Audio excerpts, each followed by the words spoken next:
गुरु प्यारी परम सत्कार योग साध संगत जी, आप जी सभी को प्यार भरी राधा स्वामी जी। साध संगत जी, सबसे पहले आप सभी को स्वतंत्रता दिवस 15 अगस्त इंडिपेंडेंस डे की हार्दिक शुभकामनाएं। प्यारी साध संगत जियो, आज की चर्चा एक बहुत ही खास विषय के ऊपर होने जा रही है, जो हमें एक एक बात अपने दिल और दिमाग में रखनी चाहिए और हमें उस बातों को ध्यान में रखते हुए अपनी करनी चाहिए। तो हमें आज का संदेश क्या समझाया जा रहा है, आइए पूरे श्रद्धा भाव से इसको श्रवण करते हैं। हमारा देश अंग्रेजों की 200 साल की लगभग गुलामी के बाद स्वतंत्र हुआ था। उससे पहले हम अंग्रेजों के गुलाम थे। उनके बनाए हुए कानून, सभी प्रकार के उनके अधिकार हम पर लागू होते थे और गुलामी की जंजीरों में बंध के हमें किसी प्रकार की स्वतंत्रता नहीं थी। न शिक्षा की स्वतंत्रता थी, न संपत्ति की स्वतंत्रता थी, न काम की थी। सभी प्रकार से हम उनके अधीन थे। उन गुलामी की बेड़ियों से हमें स्वतंत्र कराने वाले जो हमारे देश के उस वक्त में कर्णधार थे, जिन्होंने अपने तन मन धन की बाजी लगा के ये आज़ादी का सपना उन्होंने दिखाया, अपने पद प्राणों को हमारी स्वतंत्रता के लिए न्यौछावर करने वालों में चंद्रशेखर आज़ाद, भगत सिंह, हजारों इस प्रकार के वीर थे जिन्होंने अपनी जिंदगी को शुरू करने से पहले ही अपने देश के लिए कुर्बान कर दिया।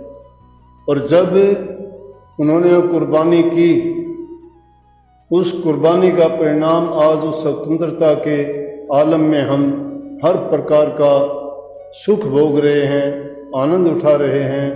हमें हर प्रकार की स्वतंत्रता है। हर चीज मेहनत मांगती है, कुर्बानी चाहती है, त्याग चाहता है। जब तक त्याग, कुर्बानी, मेहनत ये चीज़ें नहीं होती, तब तक उसको किसी प्रकार का आनंद प्राप्त करना या खुशी मिलनी या उसको स्वतंत्रता मिलनी नसीब नहीं होती। ये हमारा सौभाग्य है कि हमारे उन वीरों ने, इस देश पर कुर्बान होने वाले शहीदों ने, देश की आज़ादी की जो चिंगारी जली थी उसमें अपने तन की आहुति देने वालों ने हमें सुंदर सौपन, ये अच्छा अवसर और स्वतंत्र जीवन जीने के लिए ये हमें शुभ अवसर दिया। नहीं तो एक गुलाम की, एक दास की, एक सेवक की जिंदगी जीने का जो तरीका है उसको आप देखोगे तो पशु से भी बदतर होती है। ना उसको किसी भी प्रकार की बैठने की, उठने की, खाने की, पीने की, पहनने की, सोने की आज़ादी नहीं होती। उसका जो कुछ भी होता है, जिसके अधीन होता है, उसके हुक्म के अनुसार उसका जीवन चलता है। ये तो हमारी उस आज़ादी की बात है जिससे हम स्वतंत्र हुए। अपने कानून हमने खुद बनाए, अपने कर्तव्य हमने खुद निर्धारित किए। जो इतना बड़ा देश जिसमें इतनी भाषाएं बोली जाती हैं, अलग अलग प्रकार के संस्कार हैं, भिन्न भिन्न प्रकार के प्रदेश हैं और वहाँ की अलग अलग परंपराएं हैं, और सब कुछ इतना होते हुए भी हम एक अलग संसार के रूप में रहते हुए एक माला की तरह से अपने देश को रखे हुए हैं। जिस प्रकार से ये इंसान दूसरों के अधीन था, उसी प्रकार से हमारी रूह भी इस काल की जेल में अधीन है। उस रूह को भी अपनी कुछ करने के लिए आज़ादी नहीं है, वो भी इस मन के अधीन है, काल के अधीन है, माया के अधीन है। हम तो सिर्फ 200 सालों से ही गुलाम थे, लेकिन रूह तो बेचारी 3 युगों से गुलाम है। ये चौथा युग चल रहा है कि इससे पहले 3 युगों से ये लगातार इस काल की जेल में ये रूह बंधी हुई है और वो बाध्य है अपना जीवन जीने के लिए। उसके लिए जो कर्म निर्धारित कर दिए, मन चाहे उससे कर्म लिए जाते हैं, कर्म का फल उसके सिर पर मंड दिया जाता है। जब वो दूसरे के अधीन है, दूसरे के अधीन होके जो भी उससे काम कराए जाते हैं, लेकिन कर्म फल भोगने के लिए वो तैयार रहती है। कितने जीवन, कितने युग बीत गए कि कभी कीड़े मकोड़े, कभी पशु पक्षी, कभी जीव जंतु, कभी किसी योनि में, कभी किसी योनि में कष्ट उठाते उठाते इसको मनुष्य का चोला मिलता है। ये भी ऐसा ही अवसर है जिसको पाके किसी महापुरुष की शरण मिल जाए और वो उससे निकलने का रास्ता दिखा दे, सूत्र बता दे। सूत्र ही होता है, सूत्र को पकड़ के हम बड़ी से बड़ी समस्या को हल कर लेते हैं। संत सतगुरु भी नाम रूपी सूत्र देते हैं, तरीका देते हैं। उस सूत्र को अगर हम अच्छी तरह से उसका प्रयोग करें तो हम भी निश्चित रूप से इस जीवन मरण रूपी समस्या का हल कर सकते हैं। परंतु दुर्भाग्य किस बात का है कि हम सुनते हैं, हम देखते हैं, हम अपने कर्म को भोगते हैं, लेकिन समझते फिर भी नहीं। अगर ये जीव समझ जाता, वो ऐसा क्यों है? क्योंकि इसको ये बोध ही नहीं है। बुद्धि इतनी दब चुकी है, इतनी ये कमजोर है, इतनी उसकी गुलाम बन चुकी है कि इसको सच्ची, अच्छी, इसके कल्याण की, इसके भलाई की, इसके उपकार की बातें इसको अच्छी नहीं लगती। जब वो बातें इसको अच्छी नहीं लगती तो अच्छा क्या लगेगा? इसका मतलब जब तक हमें ये बात सही नहीं लगती है तब तक हम उस हद में हैं, काल की जेल में हैं, और हमारी बुद्धि को काल ने ही हर रखा है, उसने गुलाम बना रखा है, दास बना रखा है। और जब तक ये उसकी दास बनी रहेगी, जब तक ये किसी महापुरुष की दास नहीं बनती है, इसकी दास्ता छोड़ के एक कैदी को, एक पक्षी को अगर तुम पिंजरे में डाल देते हो और पिंजरे में रहते रहते बहुत समय बीत जाता है और उसको तुम कैद उसे पिंजरे से निकाल के भी बाहर निकालोगे, छोड़ने के बाद भी वापस पिंजरे में ही जाके बैठ जाए। उसने पिंजरे को सत्य मान लिया, उसने उसका घर मान लिया है, कैदी है वो, उसको स्वतंत्रता नहीं है। पक्षी का काम स्वच्छंद आकाश में विचरना, घूमना, उड़ना, पेड़ पौधों में बैठना, उनके फलों को खाना, उसका जो प्राकृतिक आहार है उसका करना, वो भूल चुका होता है सबका सब। और उस पिंजरे का पंछी है वो, ये हमारी रूह भी उस पिंजरे की पंछी बनी हुई है। इसको बोध ही नहीं है, ये इसी को नकली घर को असली घर मान के इसमें कैद में पड़ी हुई भी इसमें खुश रहना चाहते, कहते मैं खुश हूं। ये आप बात आजमा के देखना। हम देखे जब पढ़ते थे, शहर में जाते थे, एक आदमी पटड़ी पे बैठा, तोता ही रखता 2-3 पिंजरे में बंद करके, 8-10 लिफाफे डाल रखे, उन पे कुछ कुछ लिख के वो भाग्य बताते थे। पक्षी इंसान का भाग्य बताता था। भाग्य भी पहले से प्रिंटेड थे उन पर। वो कुछ पैसे लेके उसको तोते को बाहर निकालता, तोता पिंजरे से बाहर आता, चोंच से एक लिफाफा पकड़ के उसको पकड़ा देता और वापिस उसी में जा बता। उसको पता ही नहीं, भूल चुका वो, अपने जीवन को भूल चुका। इसी प्रकार से पापी आदमी भी पाप करता करता पाप बोध नहीं रहता, वो पुण्य को, नेक काम को, परोपकार को, भलाई को, प्रभु भक्ति को भूल चुका होता है। उसको भी अपराध बोध नहीं है। इंसान किसी अपने पूर्व कर्म के कारण, अच्छे संस्कार के कारण या किसी महापुरुष संत की कृपा के कारण ही इस बात को समझ सकता है। नहीं तो क्यों कही ये, क्यों बातें चली कि भैंस के आगे बीन बजाना है? क्यों कही कबीर साहब ने कि मूर्ख को समझाते ज्ञान गांठ का जा, कोयला न होसी उजड़ा सोमन साबन ला। मूर्खों के लिए ना ज्ञान है, ना समझाना है, ना बताना है, ना उपदेश है, ना शिक्षा है उनके लिए। मूर्ख कौन होता है? जो इंसान पहले से भरा हुआ, उसके अंदर कोई चीज समा नहीं सकती। लेने वाले के लिए उसके दरवाजे खुले होने चाहिए दिलो दिमाग के। कुछ ग्रहण करने के लिए जो जाता है वो लेके आता है। लेकिन जिनकी बुद्धि भ्रष्ट होती है वो तो पानी में मीन प्यासी मैं सुन सुनावा हंसी। मछली जल में रहते हुए भी प्यासी रहती है, मगरमच्छ जल में रहता हुआ भी प्यासा रहता है। अज्ञान है। पानी से लोगों की प्यास बुझती है, मछली उसमें रहने वाली कैसे प्यासी है? जचती नहीं है बात।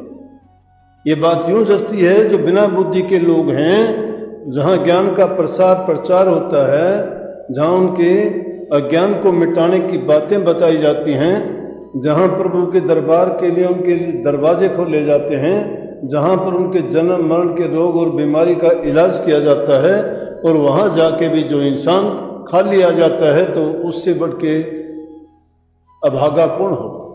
इस रूह को स्वतंत्र करने के लिए गुरु के बताए सूत्र को हमेशा याद रखो, उस पर काम करो। समय समय पर गुरु चेताते हैं। जैसा वातावरण होता है, जैसा समय होता है, उसके अनुसार जो तब्दीलियां होती हैं, वक्त के संत सतगुरु उसको बदल के जीव के कल्याण के लिए रास्ता दिखाते हैं। पिछले युगों की बातें आज नहीं चल सकती। क्या आज गरुड़ पुराण की लिखी हुई बातें आप उनको याद करोगे? गरुड़ पुराण में जो बातें लिखी गई थी वो उस टाइम की लिखी गई थी। क्या आज भी उस अग्नि से जलती हुई उस नदी की बात करोगे जिसको बैतरणी बोलते हैं कि जीव मर के जाता हो तो अग्नि के दरिया को पार करना पड़ता है? अग्नि की उसको पार करने से पहले जो उसके लिए दवाई दी गई है, संतों ने जो नाम बताया है, उनको ये रास्ते में आने वाली चीज का, सब चीजों का यहीं पे इलाज कर लेता है। संतों ने दिया कि जीवत समझो, जीवत बूझो, जीवत मुक्ति निवासा, मोह मुक्ति बतावे गुरुआ झूठा दे विश्वास। अरे जीते जी जिस चीज को नहीं पास के मरने के बाद तो पता नहीं क्या हो। जीते जी तुम नरक भोग रहे हो, मरने के बाद तो और भी बुरी हालत होगी, डबल दोषी हो जाओगे। दुनिया में तो जग में राजा प्रजा डांडर आगे जमपुर तारी, बिन जे कैसा किया रे हो लालों के बिहारी।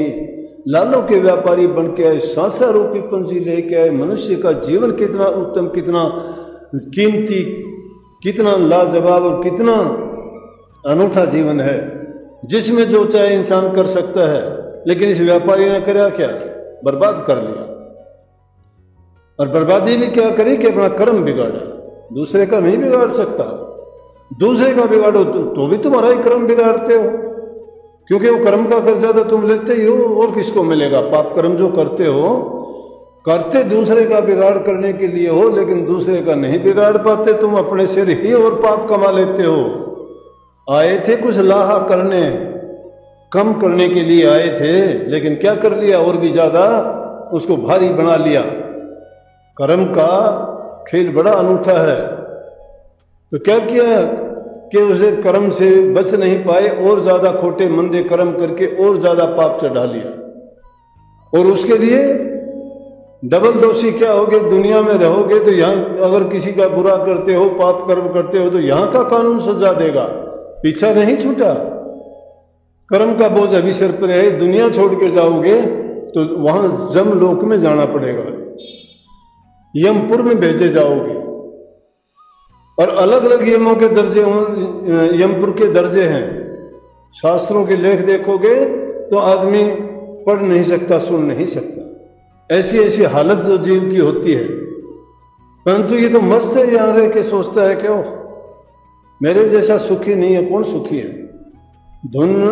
धन में सुख ढूंढने वालों, धनवानों से पूछ लो, उनको चैन नहीं है, दुखी है कारोबार से। वो भी कारोबार से दुखी हैं, काम का अंत नहीं, क्या करें, फुर्सत ही नहीं है काम से। लोग धन के लिए तड़पते, हाय धन, उस धन के लिए कितने कितने पाप कर्म कर बैठते हो। लेकिन जिनके पास धन है उनसे जाके पूछ के देखो वो क्या कहते हैं कि क्या करें, रात दिन काम ही काम, ना खाने का समय, ना बात करने का समय, ना किसी से मिलने का समय, इस कारोबार से हम तो बर्बाद हो, कुछ नहीं है, मशीन बन के रह गए, काम करते जाओ करते जाओ। करने वाला काम था वो नहीं कर पाए। संतों ने तो एक ही कहा कि एक ही काम तुम्हारे जिम्मे है, प्रभु की भक्ति करो, तुम्हारे काम वही आए। शरीर को देखती है, तड़पती है कि हाय इस शरीर में रही मैं, और अब मुझे पटा डाल देते हैं, पटा गले में पटा डाल के हम छोड़ देते हैं, दोबारा शरीर में नहीं घुस सकती वो, पटा है गले में। क्या जीवन है, आदमी को ये सोचने तक का समय नहीं है। हम तो खाना पीना, ऐश करना, झूठ कपट बेईमानी करना, ईर्ष्या निंदा करना, एक दूसरे की काट फांस करना, जीवन को इन बुराइयों में लगा के अरे जीवन को तो बर्बाद कर लेते हैं और फिर सोचते हैं कि हमारा कल्याण होगा। चाहे तुम्हें बड़े से बुरा ब्रह्मा जी गुरु आ जाए, विष्णु गुरु आ जाए, महादेव जी खुद आके अगर तुम्हारी उंगली पकड़ के ले जाओ, उसको भी धक्के मार के कह देंगे छोड़ इसको, नहीं जाने देंगे, क्योंकि कर्म खोटा किया है। कर्म जिसने बिगाड़ दिया उसका कोई हिमाती, कोई साथी, कोई उसकी सिफारिशी, कोई गुरु पीर उसकी मदद नहीं कर पाएगा। तुम्हारे कर्मों ने मदद करनी है। कर्म बनाओ, कर्म इंसान को बिगाड़ता है, कर्म सुधारता है, कर्म भविष्य बनाता है, कर्म ही इंसान को सुखी जीवन देता है। संसार में इस पार जब रहते हो, यहाँ भी बिना कर्म, कर्महीन इंसान को हर प्रकार के दुख उठाने पड़ते हैं।